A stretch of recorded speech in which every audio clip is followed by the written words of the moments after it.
Good morning, everyone, and welcome. We're just pausing for about 30 seconds here for folks to come into the room and get settled, and then we'll begin.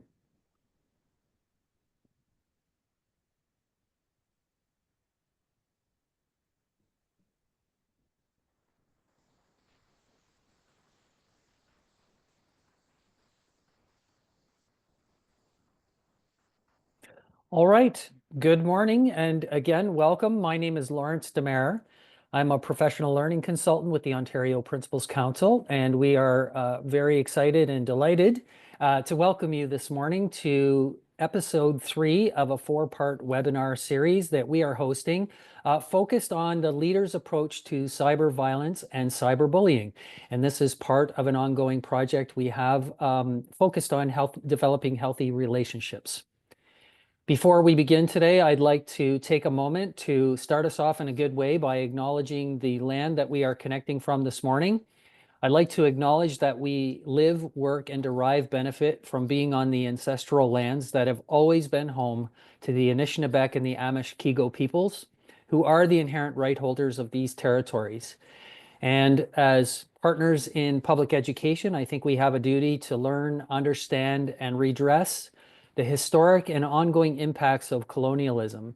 And individually and collectively, I think we have a responsibility to reconcile our relationship to the land and to its original peoples. If you would like to acknowledge the land you're connecting from today, please feel free to share that in the chat box.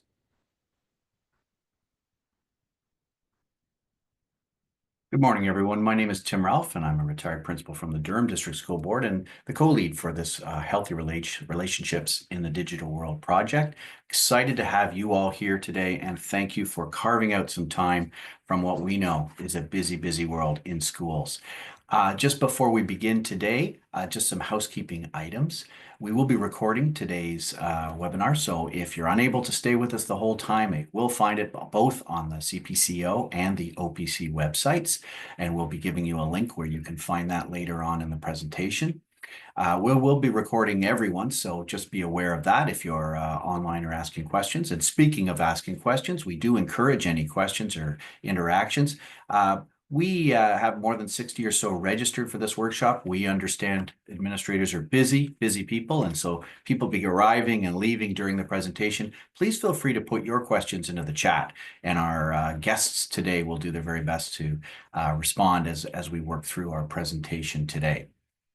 Lastly, just a note on social media, please continue to publicize all of not only these webinars, but the other webinars you're enjoying and learning from both CPCO and from OPC.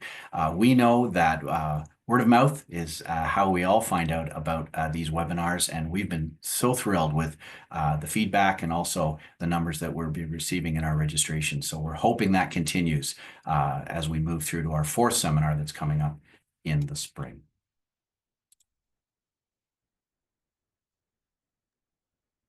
And good morning. My name is Jennifer Vieira. I'm the manager of the Catholic Leadership Development Services at CPCO. Very happy to be here. I hope you've all had a restful and rejuvenating March break. Very grateful that you're here to join us in this learning. I just wanted to acknowledge that the work of today's webinar and the entire project has been a collaborative one and joint partnership between CPCO, ADFO, OPC, and also Victim Services Toronto. Our funding is supplemented by the Ministry of Education, and so we just want to encourage you to definitely give us some feedback at the end when you do receive that form, as this forms the basis for our project proposals moving forward to support your professional learning. So thank you very much, everyone, for joining us today. Before we begin the presentation and introduce our guests, we're very excited to hear from our guests today, some really interesting and innovative discussion ahead. Just a broad overview of what the Healthy Relationships in a Digital World series is all about. This is a series of webinars and also updates to resources that are available on the CPCO and OPC websites, specifically geared to cyber violence and cyber bullying and how to respond, prepare, for those events, and also to renew and revisit your policies and procedures, both at the school level and more broadly, as the landscape changes. So we'll be sharing some resources with you today. Obviously, our workshop today is to increase some awareness of some of those issues that not only face our students, but are also facing our community members, our staff, and our parents as well. And lastly, we always give opportunities through an email out to all those who've attended to gather some feedback on what your thoughts and needs are that helps us plan for you and to ensure that you're keeping up with the latest information that allows you to be both knowledgeable but also confident administrators out there in the systems. This is our March 18th webinar, but our last webinar in this series will be May the 1st, and we're very excited about that webinar as well. We'll be inviting 2 school boards to speak with us and bring presentations on what they're doing in the world of cyberbullying, how principals on the ground are responding, what tools they're using, what resources they're deploying, both during cyberbullying or cyberviolent event, but also in the very important debrief portion as well. So that looks to be a really interesting webinar as well on May the 1st. Throw that into your calendars or on your notepads as we go through our presentations today. We hope you'll be able to join us for that as well. And then lastly, this is just 2 links for you, and you will see these and discuss them later, but you can Google this information. All of the healthy relationships in a digital world resources can be found on both the CPCO and OPC websites, and those resources are just a voluminous wealth of templates and policies, interesting information on how you can prepare, respond, and debrief around these incidents. So we encourage you to visit the OPC or CPCO websites to find out more information on that. We're updating some of those templates this year, and we'll be talking more about that at our May workshop, where we'll be having hopefully some information on our newest updates to that series of resources for administrators. I am honored to introduce our presenting team to you today. I'd like to introduce to you Dr. Janette Hughes. She's a professor and Canada Research Chair in Technology and Pedagogy in the Mitch and Leslie Fraser Faculty of Education at Ontario Tech University. She is also the director of the Centre for Digital Innovation in Education, and Janette's research focuses on critical digital literacies, maker literacies, and AI literacies. And Dr. Hughes is joined today by Dr. Laura Morrison. She is an assistant professor in the Mitch and Leslie Fraser Faculty of Education at Ontario Tech University. Her research explores innovative educational structures and emerging technologies to create more accessible, equitable, and inclusive learning environments. Her current research is investigating AI literacy and ethics in education. And finally, Tess Butler-Ulrich is a doctoral student and researcher from Ontario Tech University in Oshawa. Tess is a member of the Ontario College of Teachers and has a master's degree in education. So welcome to all of you, and thank you for sharing your expertise with us today. Thanks so much, Jennifer. And I'll just take a moment to share our slides. We are very happy to be here. And I'll be doing the slide advancing, but I'll start us off. We are really happy to be joining you today. We think this is a really important conversation about AI in education. And if you're like me, you probably feel like all things AI are just coming at you like a fire hose. We've been given access to this very powerful technology without really a critical framework or even time to process how these use cases are impacting our students, our teachers, and our school communities. So our objective today is to explore AI's role in schools and how principals and vice principals can navigate this changing landscape. We're going to start by talking about the current AI landscape. And then I'll turn things over to Laura, who will talk a little bit about how AI is currently being used in school. She'll also talk about some key considerations with a focus on the ethical use of AI. And then we'll finish off with a call to action and hopefully give you some practical ideas about how to proceed. So we thought we'd like to begin by hearing your honest take on the integration of AI in our schools. And so on the slide, you'll note that I'm asking you to choose the option from the list that best fits your view this morning, because I know that my own view is shifting back and forth on this topic, depending on the day and the amount of information that's coming at us. So I'll just give you a moment to put one of those letters in the chat. And I'm going to see if I can open my chat.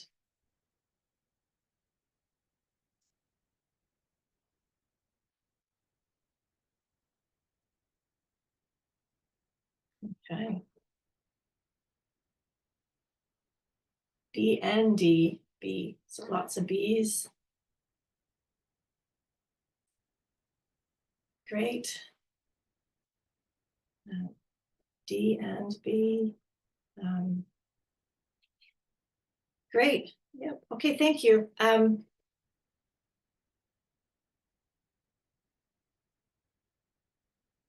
Okay, so thanks for sharing that with us. We're going to share our stance with you as well. In this first section, I'm going to share some statistics that are related to educator, parent, and students shifting views on AI. And we're going to focus specifically on the use of generative AI or Gen AI.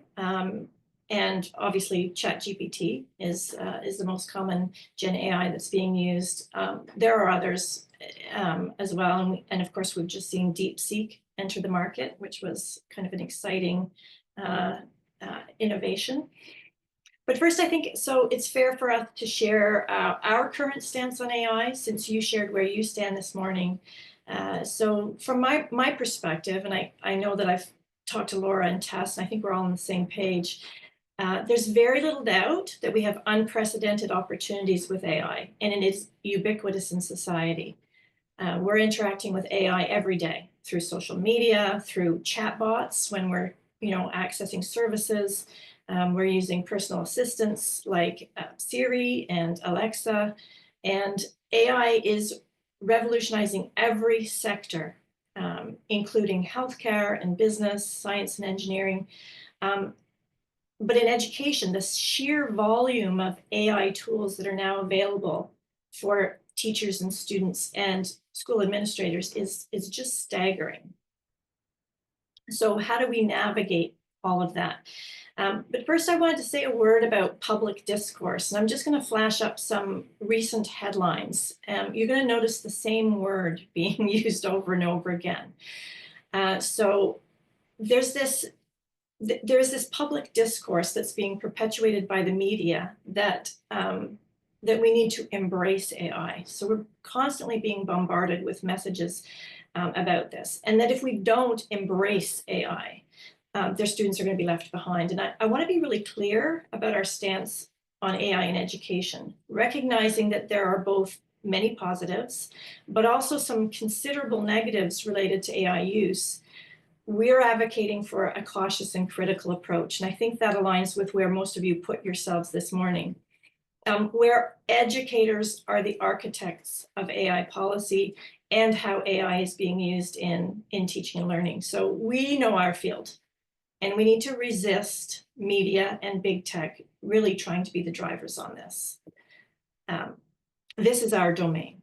And so that's where we're going to, where we're coming from this morning, and hopefully we'll be able to have some more conversation around that.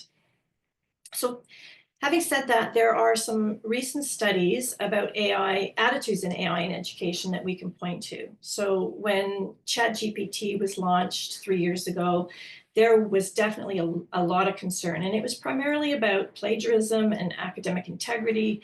But the willingness to accept and experiment with AI has really shifted significantly over those past 3 years. So this is a US study I'm pointing to here. And I will say it's really difficult to find Canadian stats. There's lots of research going on right now about AI in education, but it takes a while for research to find its way into academic articles. So we're relying on some of the agencies that have done surveys and that kind of thing. So in this survey, US survey, they surveyed 4,000 people. 1,000 teachers, 1,000 students, 1,000 parents, and 1,000 undergraduates. And as you can see in the first graphic there, approximately 50% of the respondents said that they use ChatGPT regularly. So we're looking at the almost daily and the often bars. In the second graph, we can see that almost 50% of teachers and over 60% of students think that AI is having a positive impact on learning. And then also keep in mind that these data are from 2024, at probably about the same time. I think it was May 2024. So almost a year later, I think these bars would be much higher. So just provide you with a little bit of a summary of that study, and we're going to link all of these resources that we're talking to today in a list that you'll have access to. But the study showed four main themes. That AI is becoming more intertwined in our education system. The respondents were seeing positive uses for AI in schools. Most respondents don't think their schools are doing much about AI, so they cite things like no policies, no teacher professional development, and not preparing students for future careers in AI.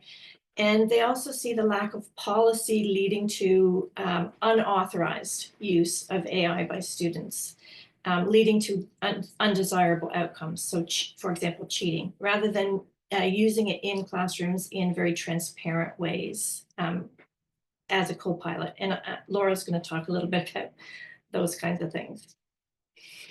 There is one study that we found, a good study that comes out of Ontario that we thought we would point to, and it's focused on AI in education, specifically from the perspective of,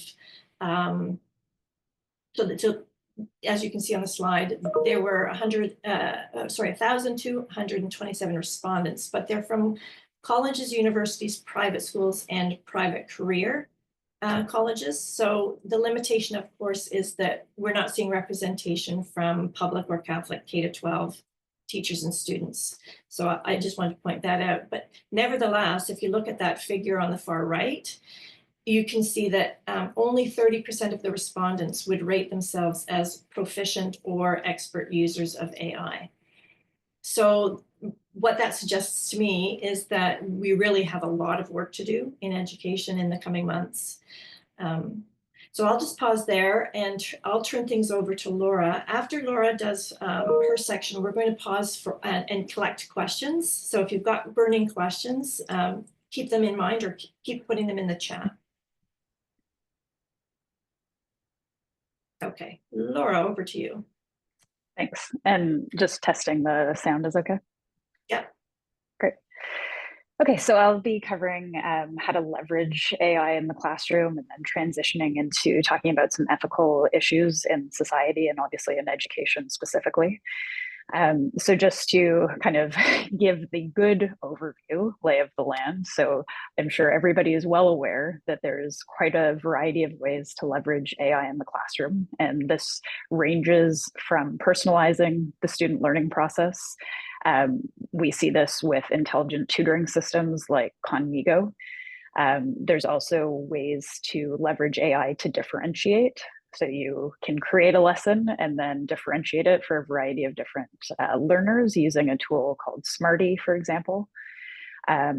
Brisk is another fantastic tool that can give students real-time feedback on writing activities where a student, say, writes a paragraph or an essay, and Brisk is able to read the essay and give either specific feedback or glows, grows, and questions to the student. So if a teacher isn't present and the student needs immediate feedback, they could use a tool like Brisk.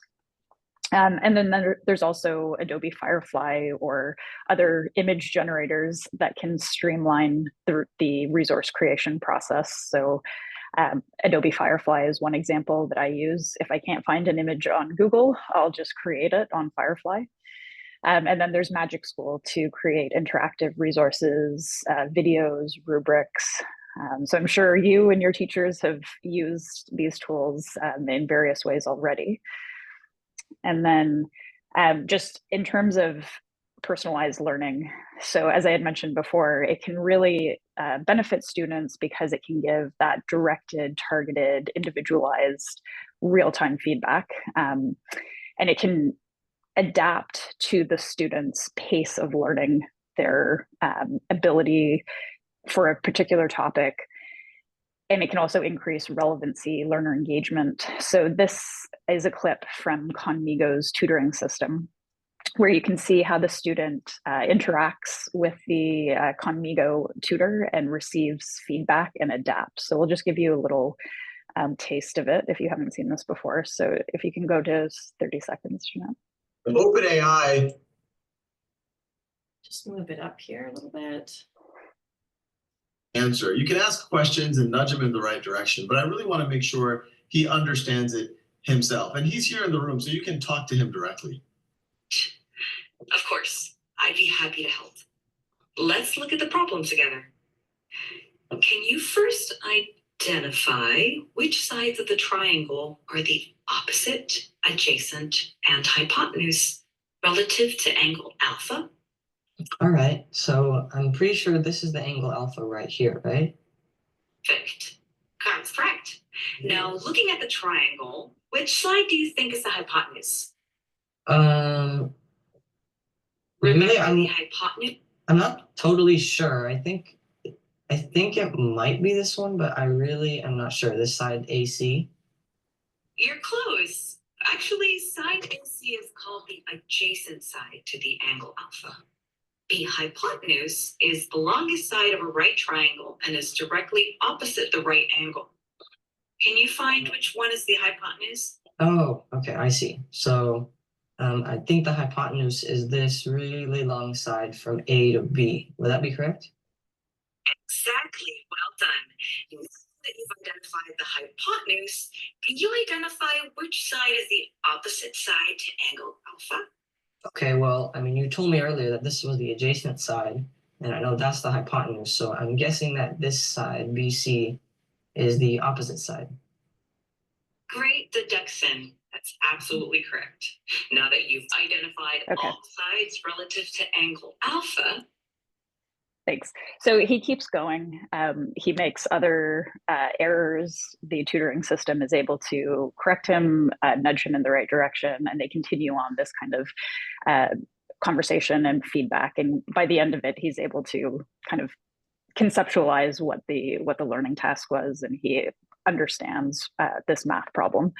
So that's just an example of how an intelligent tutoring system can provide that individualized support. So now shifting gears slightly, so we've seen some of the positives. There's obviously top ethical considerations in society that I'm sure you've started to talk about, you're very aware of. One of the top considerations is bias. So there's the possibility for AI to reinforce or perpetuate biases that already exist. So if the system, for example, has been trained using a biased data set, this means that the output of the system is obviously going to be biased. There's obviously issues too around data collection, privacy, surveillance of the user. How is the user's data collected, stored, shared? As educators, this is a top concern for collecting student data particularly. And then there's also economic impacts. We're seeing this already with automation as it becomes much more prevalent in society, which could lead to job displacement, could lead to drastic changes in employment skills, the need to upskill workers to adapt to new technological advancements. And then there's also issues like governance. So what kinds of appropriate regulatory frameworks need to be developed surrounding AI use? And then transparency. So how are these systems making decisions? How do they work? This is particularly important when we're using AI in areas like education, like healthcare, finance, hiring practices, the criminal justice system. And then finally, there's obviously the biggest concern, which is existential risk. So could AI surpass human intelligence and could it pose a threat to humanity? And then transitioning from society in general to education more specifically, this chart here, it outlines educators' top concerns or reservations about AI in the educational context. And you can see on the far left, academic integrity is one of the top concerns. Also, AI discouraging students' critical thinking, concerns surrounding accuracy and bias of AI-generated information. We've also got privacy, security, and so on. So similar to the concerns in society. And then in terms of other considerations in education, we're seeing things like if we're using different AI tools in the classroom, how is the collection of student data potentially being monetized by these various companies for financial gain? And what kinds of robust privacy security systems are set up so that they can withstand privacy breaches? So if there's a hack, how robust are the systems? And then there's also profiling. So what kinds of, how are the systems perpetuating or reinforcing systematic biases that we're already seeing in society? And then where we're at right now is trying to figure out what kinds of training or professional learning is required for teachers to implement some of these tools in the classroom properly, ethically. We think about the digital divide, so issues connected to infrastructure in the school. What equipment do we need? Like what kinds of computers, what kinds of Wi-Fi, internet support, lots of different structural issues. And then there's also the issue, this might not be something that we're talking about as much, but it's an important concern, is issues connected to the environment. So the more we use AI systems, the further that they're developed, the further important minerals and resources are used to create these systems, and then to maintain them. So water, for example, is used to cool these systems, and they're very resource intensive. So perhaps something not as commonly considered, but something to keep in mind. Just next slide, yeah. And then there's considerations like the impact on students' critical and creative thinking skills. How are they being either hampered or supported? There's been quite a bit of research focused on the issue of cognitive offloading and potentially the erosion of students' critical and creative thinking skills. And so if we're not being particularly attuned to how students are leveraging these tools in the classroom, there's the potential for students to miss the opportunity entirely to build foundational skills connected to critical and creative thinking, thought development, idea synthesis, writing. And on the left-hand side there, you can see this quote from Sherry Turkle. And in it, she's questioning what's in a process. And so she explains, even those of us who couldn't write very good love letters summoned ourselves in a certain kind of when we wrote a love letter. That the love letter was not just about what was on paper, it was about what we had done to ourselves in the process of writing it. And that is something that is being undermined by the use of technology, even if the final product is more pleasing. And when I think about the writing process and I think about how writing helps with idea development, how writing helps with the ability to organize one's thoughts, to synthesize ideas, if we're skipping over this entire process, we're missing out on helping students develop these really important skills. And so transitioning now to, okay, so what do we do? How do we build these critical AI literacy skills? We know that AI literacy is now really important to incorporate in the classroom. Various stakeholders have articulated the need to develop AI literacy. We're seeing it ourselves. And so one framework that we came across that's particularly easy to understand and to use is from Digital Promise. And you can see here on this graphic, there are 3 interrelated competencies in the framework. And so students must be able to understand first, how is AI developed? They must be able to understand how to then use different AI tools and then finally to evaluate the different AI tools for ethical issues, and understand the balance of the tools' affordances and constraints. And then this is something that we're in the process of developing right now that's based on the Digital Promise Framework. So it's a list of tools and resources that will facilitate teachers, students, holistic development of AI literacy. So the different resources are associated with the 3 domains or competencies. And so, for example, at the top there, hopefully you can see that. I know it's very small, but Media Smarts has created a lesson plan package that teaches users about how AI algorithms are built and work. So it's a very good foundational introduction to what are AI algorithms, how do they work? And then there's other resources that can help teachers and students evaluate different tools. And so you can see there's less there right now, but we'll be adding more, the evaluate category. And then there's the use category. So things like Adobe Firefly, which I had mentioned before, even research tools like SciSpace, Notebook LM, and so on. And then we've also developed our own framework. It's an ethics framework for AI in education.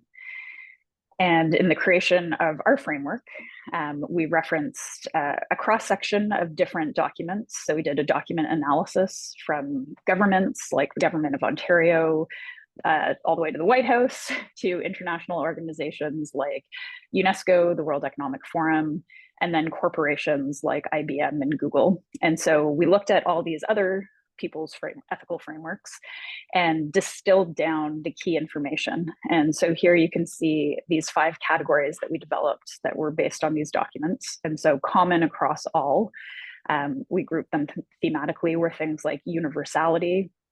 So questions arise like, is the tool inclusive? Is it bias-free? Does it facilitate empowerment? That's the second one there. Within the tool, is there embedded human choice and agency? Is it transparent? So is it obvious how information is used, collected, how decisions are made? Is it safe? So is data private once it's collected? Are systems robust enough to withstand attacks? And is it accountable? So are civil liberties considered local and international laws? Has it been responsibly developed? And then from this framework, and with one of our grad students, Chris Craig, we created a reflective screening tool that would be able to be used either by teachers or by students before introducing an AI tool into the classroom. So they would be able to evaluate the AI tool. And so here you can see, so this reflective screening tool is broken down according to that framework that I just shared with you. Within each of the main sections, it's further broken down. So there's a description. So for example, universality, is it bias-free? Does it create new or reinforce existing biases? And the individual can either strongly agree all the way down to strongly disagree. And by the time the chart is all filled out, an evaluation output is provided, indicating whether holistically the tool is generally excellent or if it's problematic. And then the user can decide, do the benefits outweigh the concerns or considerations? And so through using the tool, hopefully this will help the user develop a more nuanced understanding of what it means to use the tool, and if they do use the tool, what the ethical implications are. And so then just finally, as I close out this section, why is it important that principals set the tone in the school for explicitly including the development of AI literacy skills? The urgency and relevancy of this skill set to navigate our rapidly changing world. Students are increasingly living in an age of mis and disinformation online, so they need to be able to critically navigate this space, especially now with the rise of deep fakes. And then there's also the digital divide. So underserved students might lack the skills necessary to use AI or to critically assess the tools that they're using. There might be an over-reliance on AI if students aren't taught how to develop and apply critical and creative thinking skills. And without explicitly addressing AI literacy in schools, students might not otherwise consider both the social and the environmental issues associated with AI and how to potentially mitigate these issues.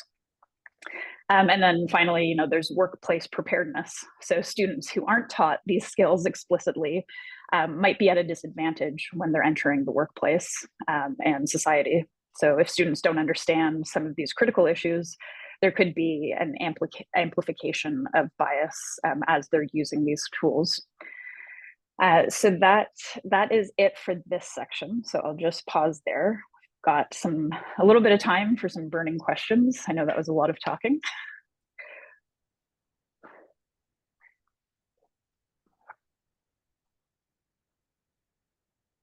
Yeah, so we're just over halfway through. So if there are any questions on your mind or comments, feel free to either jump on mic or put them in the chat. And if not, we can wait till the end and address them then. Laura and Janette, while people are percolating on questions, they may want to put either in the chat or just to ask. I have a question to you both. With your experience with teacher candidates, are you finding that they are mobilizing AI more? Is it something they're aware of in their practice? I have experience out in the schools, but not so much with the younger and newer candidates into the profession. I'm not teaching in the BEd right now, but the sense I get, and I'm teaching in the graduate program, so most of those people a lot of those people are principals and vice principals. So what they're seeing happening is, yes, they're coming in, they're using AI. A lot of it is around the preparation of teacher materials. I'm particularly proud of our program, just a plug for Ontario Tech, because we've been teaching AI in our BEd and our BA and in our grad programs for a couple of years now. So I think our students are coming out prepared, but maybe Laura can speak to that.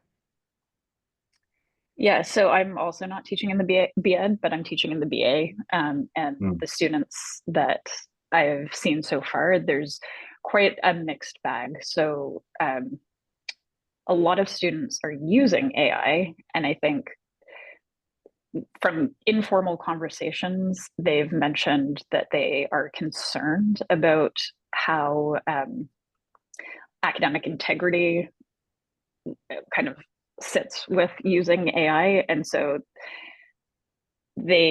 some of them have erred on the side of caution, where they haven't been using it as much as they can potentially because they're worried about the academic integrity piece. But then I've noticed others using it very freely. So I think from my experience, it's very clear that there needs to be two things. One, policy, so that everybody knows how we're allowed to use it and work within that framework. And then the second thing is those AI literacy skills, because for the students who aren't using it as a co-pilot and who are using it kind of as a replacement, it is obviously disadvantaging them in terms of their critical thinking, creative thinking, writing.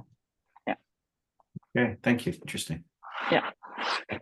Laura and I just wrote a chapter, and we worked with a couple of BEd students in the design, in lesson planning design using AI. So we can link to that chapter as well. But it was quite interesting to see whether the use of AI actually helped them create a more creative lesson plan when they were prompting AI to make this lesson more creative.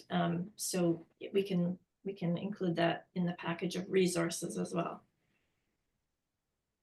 I'm just reading the chat here.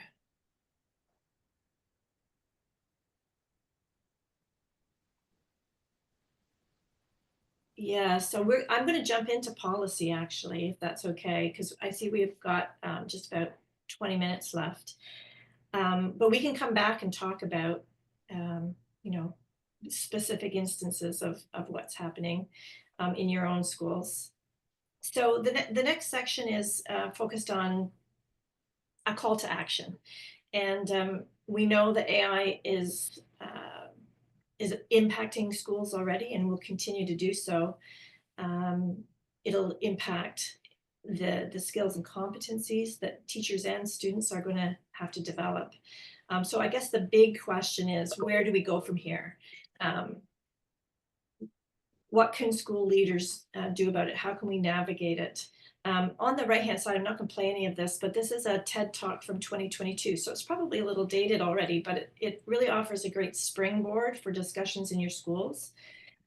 We keep hearing that we need to use AI thoughtfully, critically, ethically, responsibly, but nobody really talks about what that actually looks like. And so we thought we would dig into that a little bit.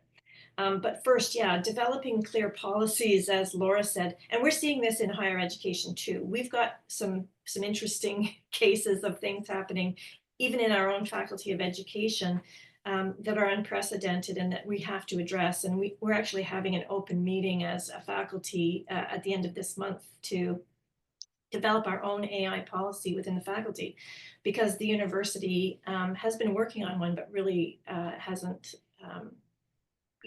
really published something that we can use to guide us. And of course, that's what policies do. They help guide us. So we know from research studies, and I said earlier, they're really proliferating educational literature right now, that lack of clear AI use policies is one of the main reasons that educators are slow to experiment with it. And unions have issued their own statements, right? Because and you know, not surprisingly, their approach is very cautious and conservative because they're trying to protect their members. So if we don't have policies for teachers to follow, you know, what happens if something goes wrong? Once you, and of course, once you have policies, you have to have procedures to enact those policies. I think that probably the three top considerations are, and I've listed them here: developing AI guidelines and policies, evaluating tools and vendors, and that's one of the reasons that we created the tool, the reflective screening tool that Laura showed you, to make it easier for teachers to make decisions around what they want to use. And then that whole idea of balancing AI and human-centered education. Because we know, and Laura, the three of us, again, have just written an article for Principals Connections, actually, that should be out in the summer, about the impact of AI use, particularly an over-reliance of AI use, but also, you know, things like cyberbullying, how these can impact student mental wellness. And I think it's really important that we keep our focus on that human side of things. In terms of developing school or district resources, I just put a little graphic here from Waterloo Catholic, so a shout out to them, because I think this is one of the best toolkits that I've seen so far. I know Ottawa is doing some really good work as well. But what I like about Waterloo Catholics is that they've created resources that honor the community they serve.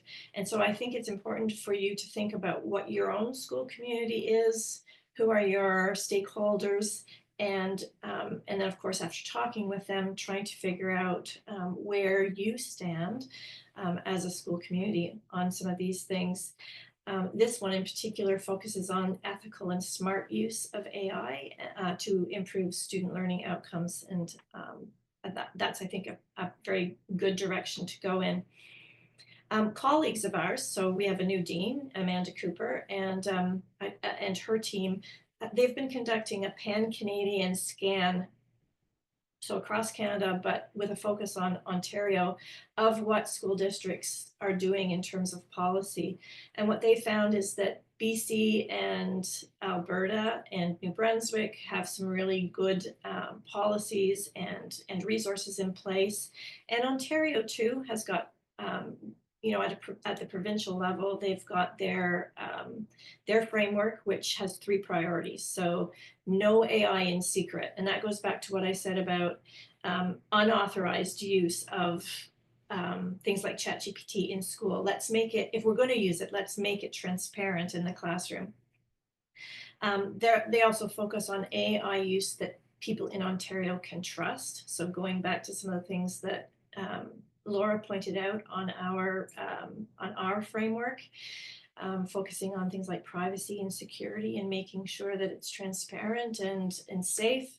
And that, and I think this point is really important as well, AI that serves all the people of Ontario. So making sure that it's equitable, fair, unbiased, and accessible to everybody.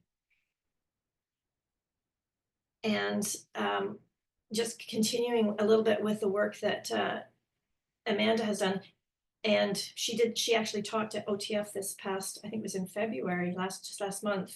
She talked to teachers about this, but in their policy scan, and then I'm just focusing on Ontario here, you can see down the left-hand side, all of the boards are listed. So she's done this across Canada. All the boards are listed. And then whether there are AI documents created or not. And so you can see yes in the green, no for some of those boards. And then what kinds of documents? Are they policies? Is it advice for members? Are they guidelines for teachers? So that's really important work that hasn't been done, that is being done, and I'm hoping she's going to publish that soon. Really, the findings show that there are very few AI policies in Ontario schools at this point. I know everybody's got to be working on this. I can't imagine any school district not putting a focus on this. But so far, 78% do not have posted policies on AI on their websites. Of the ones that do have policies, so what you see there in green, they are standalone policies, and then in the yellow you see embedded. So these are policies that might be embedded within other policies. So for example, AI use as it's embedded within an academic integrity policy or a digital literacy policy. So getting a sense of what is out there is really important. And as you can see here, the 16 school districts that do have materials, they vary. So we've got guidelines and trainings and case studies and toolkits and student handbooks and that kind of thing. So the work is being done. So that's at the school district level. What about at the school level? And again, I'm sure as school leaders, you've already all done this, but it's really important to engage with your stakeholders, your school community, to figure out how they feel about AI use. And so you could do a school audit and ask teachers, parents, students some of these questions. So how are AI tools currently being used? What is your success with them? You could use at a staff meeting, you might ask them to use an AI use scale. This one is adapted, the one that you see on the right is adapted from the website there. I know Manitoba has incorporated this into their policy work. Or you could have them put themselves on a spectrum like this one. This was created to try to gauge how educators and students feel about cheating. What is cheating when you're using ChatGPT or some other kind of Gen AI? So this was created by a colleague of ours in the US. But again, it could be something that you use as a starting point in a staff meeting with your teachers, but then teachers could also use this with their students to have that discussion around what's acceptable and what's not. The other thing is, and this resource that I'm sharing with you here is more for the systems level, but you can also adapt it to assess your own school's readiness. And in particular, how do you handle situations that arise from AI use? And even like within the school, but even outside the school, because of course we all know that those things like cyberbullying and damaging memes and deep fakes, they bleed into the school environment as well. So this Gen AI readiness checklist is available at this website, but it could be tailored for use by school leaders to gauge a readiness in a variety of areas. So for example, operational or data or technical or security readiness. And then finally, well, not finally, but really importantly, I think, and Laura mentioned this, that we need to prioritize professional learning. As we saw in the stats earlier, teachers are definitely using AI and are very interested in beginning.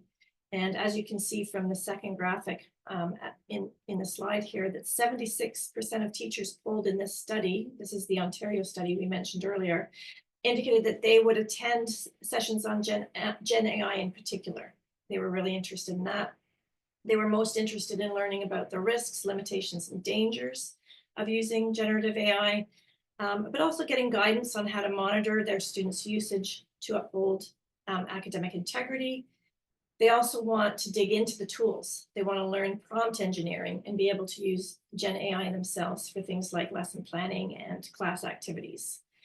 Our team, so it's Tess and Laura and I, plus another group of grad students, and Amanda Cooper and her team are collaborating to create our own suite of AI modules. And these are currently ready to be facilitated synchronously on Zoom or Google Meet, but they'll soon be available in a self-paced asynchronous modality as well.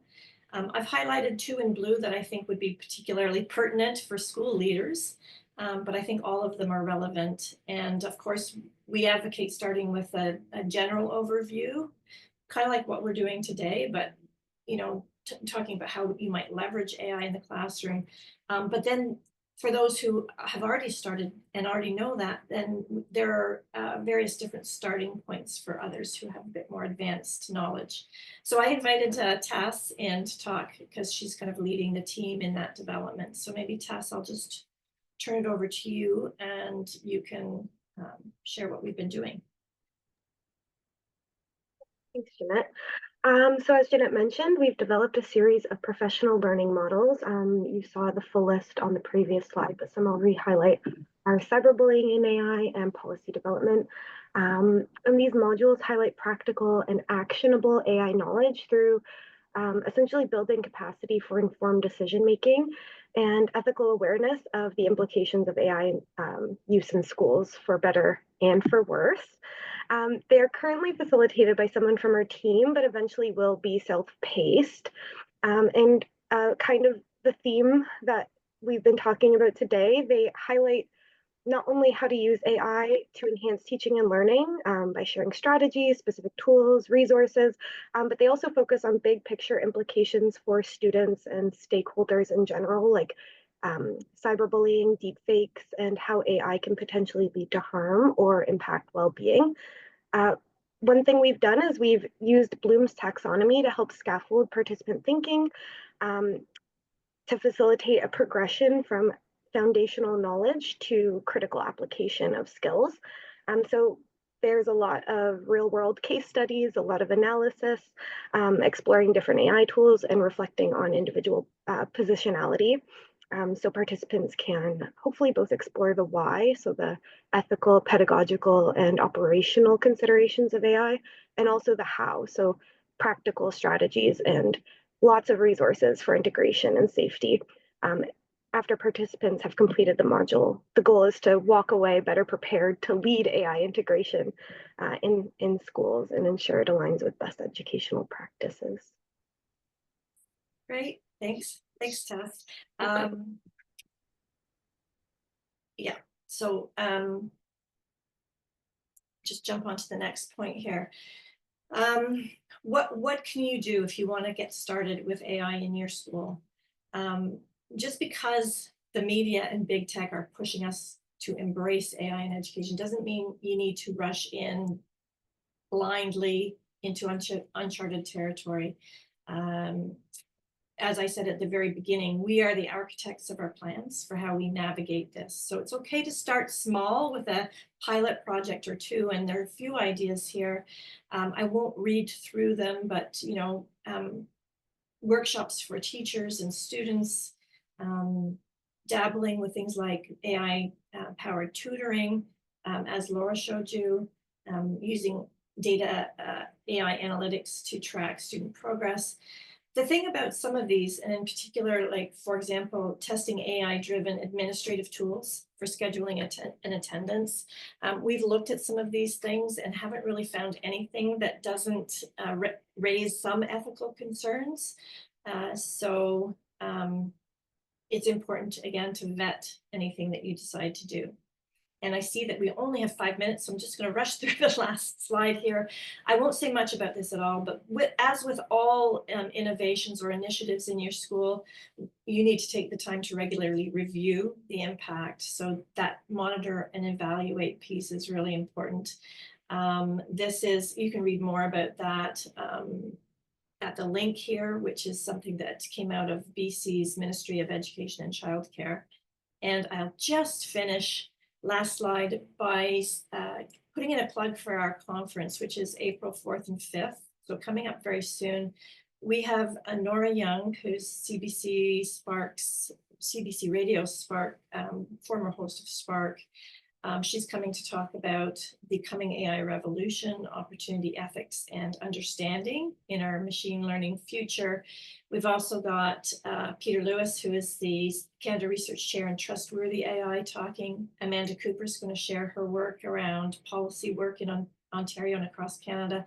And our own Laura Morrison is going to be talking about AI ethics, cognitive offloading, and that human element, which we think is so important. So you can visit our website and register for that.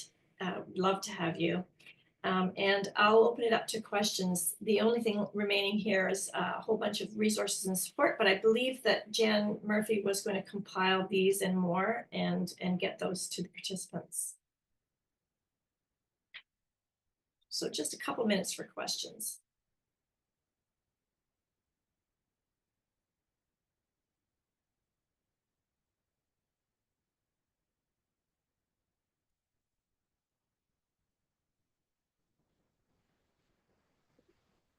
Maybe I'll drop one question into the space here, just because I know some of our members are working in places and spaces where perhaps boards or districts haven't developed formal policies about AI yet, and just maybe what some of your advice, other than the things you've already stated, if there's anything else you think that principals should be considering or thinking about as they want to, create that balance between supporting their teachers to cautiously embrace this new tool, and some of the things that they need to be cautious about.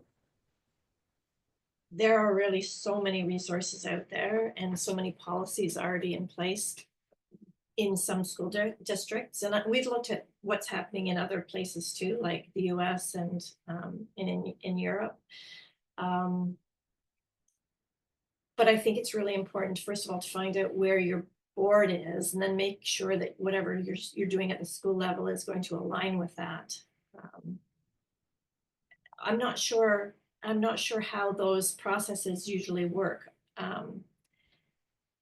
Is there a call or an open call for our teachers to contribute to this kind of development of policy? I'm not sure about that. I was a classroom teacher, but I don't remember that in my early career being given those opportunities. Laura, do you have any thoughts? Anything else to watch out for other than what we've already covered?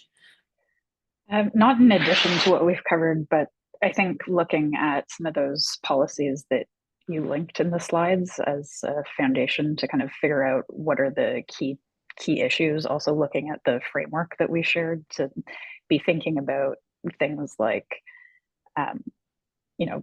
the bias baked into AI tools. So is that going to be an explicit part of the policy? The collection of student data. So I'd say doing like a general document analysis that's both frameworks, other existing policies to figure out what are the top issues that align with their school, their board, to figure out, the concerns like you had mentioned, going to the stakeholders to find out what are their concerns as well. One of the things that we did at the university, which I think was effective, was we did a screening of coded bias. This is the first thing in the media section, which is also currently available on Netflix. And that documentary goes into algorithmic bias and how it impacts specifically people of color. So I think anything like that where you can create an event or a staff meeting where you use it as a springboard for having those discussions before you start to develop your policies, school policies, I think is good practice. That's great. Thank you. Are there any other questions? I see we're now at the top of the hour, so perhaps we'll table those for a future session, but I'll turn it over to Jennifer. And Tim, I don't know if you're resharing your screen or not. Do that right now. There we go. This is you, Tim, I think. It is me. Yeah. So I have two big thank yous. First of all, a huge thank you to our guests today, the team at Ontario Tech. I really, really appreciate you being able to carve out time for us and administrators in the province to give us what is really foundational knowledge of what's changing very quickly in the landscape of schools. So thank you all for that. Very excited about the training that's coming up around the training and learning, I guess is a better word for it, around cyberbullying and the asynchronous projects you're working on. So we're looking forward to that, and certainly we'll be plumbing the depths of what's available to bring that to administrators. So thank you to you all for your time today. But a second big thank you to everyone who was able to join us today. Thank you so much. We're so glad you're here. We know how busy it is in schools, and our intent is to continue to give you that knowledge that you may need to move forward in your schools to be more confident leaders around some of these very new technologies that are hitting both our students and our staff and parents. And of course, May 1st, we hope you've put it in your calendar. If you haven't already, May 1st, where we'll be talking at the board level, what's happening in our schools on the ground around cyberbullying, what's changed in the last year, what resources are available. So please take some time, not only to put it in your calendar, but mention to colleagues as well, because we'd love to see you once again in May to wrap up this year's season around the digital landscape. Thank you very much. We just wanted to highlight our contact information. Please do not hesitate to reach out if you have any further questions. We would love to hear how we can further support your professional learning. And just do keep an eye out for a feedback form, which will be sent to you following the session. As mentioned before, we really do appreciate your feedback and use it, and like to tailor our work to what your needs are at the school level. So thank you very much for your feedback. And again, we hope to see you at the May 1st session. Thanks, everyone. Have a great day. Thank you.